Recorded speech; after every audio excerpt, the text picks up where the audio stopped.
Sanibonani, welcome back to my channel, guys. Welcome back to Mkosina Philile. Ngiyabonga kakhulu for clicking to the video. Thank you so much. If umshake ngiyacela subscribe, like video, ubuye share kanjalo. So kule video guys ukhuluma ugogo Maweni okuthiwa ke siyakhumbula kwakuthiwe ke bazobe beshada nomyeni wakhe ngoAugust, something like that. If I did video on this channel, mangayazanga kule channel, I did it on the other channel. Sasikhuluma ke ngogogo Maweni kukhulunywa ukuthi ukhulelwe ingane kaSabelo Mngube ongumyeni wakhe. You guys kodwa kusho ukuthi bebengakazi bashade mhlawumbe lo mshado abawenza manje kwakushiwo ukuthi ngoAugust bazobe benomcimbi omkhulu ke ugogo Maweni benobhuti Sabelo Mngube. Ngiyacabanga sekuyileso sikhathi you guys siyangena kuAugust ke nje kusasa kuthiwa ziyawushaya ke lapha kugogo Maweni story lapha basibhalile ngogogo Maweni benosabelo.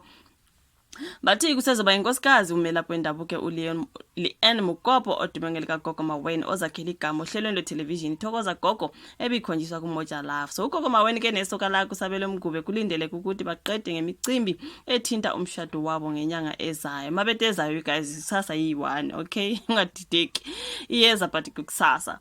So now umthombo wesole zikuveza ukuthi laba bobabili baqale ngomcimbi obubanjwe ngempela sonto eGoli kubo kagogo Maweni nokuzothi ke ngenyanga ezayo bese beya kwaZulu Natal. Usuku lwabo olukhulu luzoba ngoAugust 24. Kuzobe konke kwenziwa ke kwaMgube emaqonqo. Ugogo Maweni kuleli sonto ke eledlule kube nomcimbi wokwamukela abakhwenyana kwase kuba ke nomembeso. Uma sekuziwa ke ekhaya kwaSabelo kuzoba kwasabelo kula kuzobeke sekunomcimbi womabo bese kuba umshado ke la ugogo Maweni ayobe egqoke khona ingubo emhlophe kuguqe yonke into ikanjalo. Guys, I'm so happy for ugogo Maweni. You've just been through a lot. I deserve yonke le ndaba you guys. Uthe laba bajabule ngalolu hambo njengoba bedlule ezintweni eziningi othandweni labo. USimphiwe Majola ongumxhumanisi ke nobhekelele izindaba zalabo uveza ukuthi uzozama ngayo yonke indlela ke ukutholela ke impendulo iphepha ngemibuzo nayo. So uthe ngaqinisekisa ukuthi ube khona umcimbi oqala kuleli sonto. Sonke sizibonile izithombe ezinkundleni zokuxhumana ke kodwa okunye ngeke ngize ngande ngakho ngizokuzamela ukuthi ukuthola konke kubanikazi bodaba. Uma nje ungangipha isikhathi ngixhumane nabo ngiyathembisa bazokunika yonke imininingwane oyidingayo ngezinhlelo zomshado wabo. So ugogo Maweni ke wangafihla ohlelweni lwakhe ukuthi uSabelo uke wamhlupha uma kuziwa kubantu besifazane njengoba obeyisuka lamanyana. Okunye ke kwavela ukuthi balinde ingane yabo kodwa bayizothola ngohlelo lweSarogesi, of which I was kind of like disagreeing ngendaba yokuthi ugogo Maweni uzothola ingane ngohlelo lweSarogesi. That's not true guys. Angithi simbonile ugogo Maweni pregnant nje.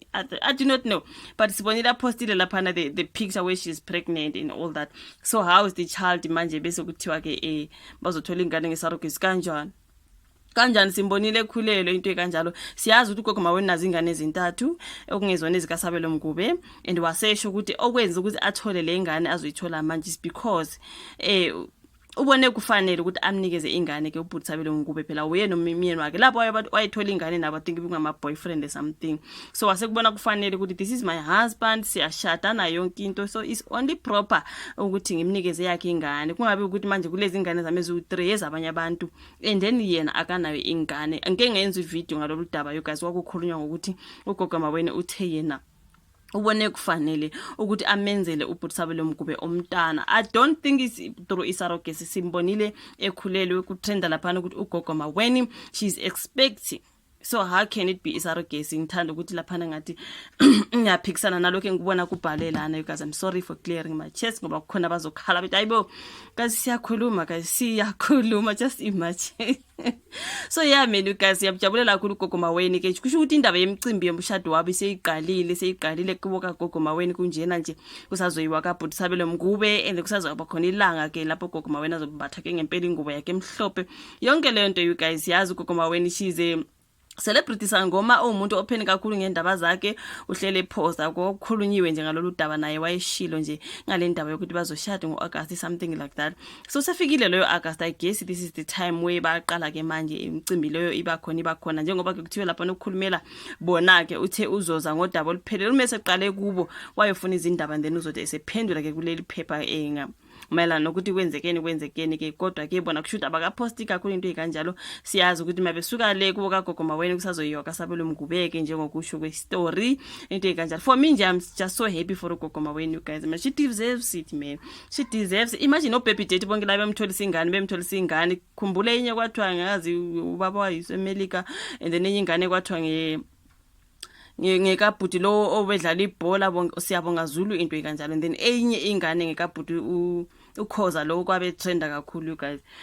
Siyamazi uKhoza.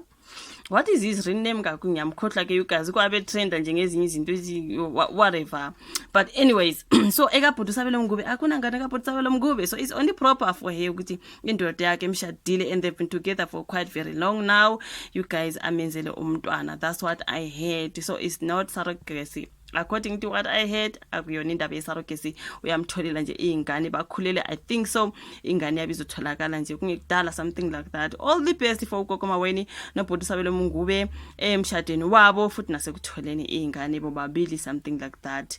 Yeah man, ngiyabonga kakhulu for watching this video. Ungakhohlwa ukuthi like, subscribe, share labanye futhi you guys abangekho ke kule ndawo ukuze ke sizokhula kule channel phela sibe baningi, so consider sharing every more share lomunye umuntu naye uyambiza ukuthi aze like, so please always share.